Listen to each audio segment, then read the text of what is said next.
স্বাধীন বাংলা ফুটবল দলের কিংবদন্তি অধিনায়ক জাকারিয়া পিন্টু আর নেই। সোমবার রাজধানীর একটি হাসপাতালে চিকিৎসাধীন অবস্থায় সকাল 11:30টায় তিনি শেষ নিঃশ্বাস ত্যাগ করেন।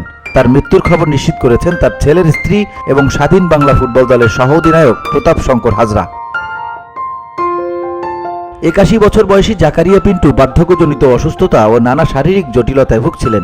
রোববার হঠাৎ বাসায় পড়ে যাওয়ার পর তাকে দ্রুত হাসপাতালে ভর্তি করা হয়। তবে হাসপাতালে তার শারীরিক অবস্থার ক্রমশ অবনতি হচ্ছিল। সোমবার কিডনি সমস্যার কারণে অন্য হাসপাতালে স্থানান্তরের পরিকল্পনা থাকলেও তার আগেই তিনি পৃথিবীর মায়া ত্যাগ করেন। স্বাধীন বাংলা ফুটবল দলের সহ অধিনায়ক প্রতাপ শঙ্কর হাজরা পিন্টুর মৃত্যুতে গভীর শোক প্রকাশ করে বলেন, পিন্টু ভাই শুধু খেলার মাঠেই নয়, জীবনের সব ক্ষেত্রেই আমার অধিনায়ক ছিলেন। এত দ্রুত তিনি আমাদের ছেড়ে চলে যাবেন ভাবতেই পারিনি। জাকারিয়া পিন্টু স্বাধীন বাংলা ফুটবল দলের নেতৃত্ব দিয়ে মুক্তিযুদ্ধকালীন সময় ফুটবলের মাধ্যমে তহবিল সংগ্রহ করেছিলেন। ভারতে অনুষ্ঠিত সেই প্রদর্শনী ম্যাচগুলো মুক্তিযুদ্ধের অর্থসংস্থানে উল্লেখযোগ্য ভূমিকা রেখেছিল।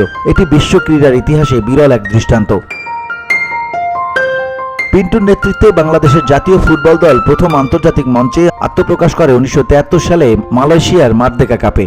60 ও 70-এর দশকে মোহামেডান স্পোর্টিং ক্লাবের হয়ে তিনি মাঠ কাঁপিয়েছেন এবং সেই সময় মোহামেডানের অধিনায়ক হিসেবে ছিলেন অত্যন্ত সফল।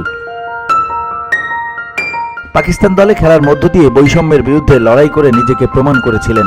খেলোয়াড়ি জীবন শেষে জাকারিয়া পিন্টু মোহামেডান ক্লাব ও ফুটবল ফেডারেশনের বিভিন্ন গুরুত্বপূর্ণ দায়িত্ব পালন করেন। জাতীয় ক্রীড়া পরিষদেও তিনি কর্মকর্তা হিসেবে কাজ করেছেন। তার অবদান ক্রীড়াঙ্গন ও জাতির জন্য চিরস্মরণীয় হয়ে থাকবে। তার চলে যাওয়ার মধ্য দিয়ে ক্রীড়াঙ্গন হারালো এক অনন্য ব্যক্তিত্বকে, যিনি শুধু ফুটবলে নয়, জাতির স্বপ্ন ও সংগ্রামের প্রতীক হয়ে থাকবেন। VOD Bangla news desk.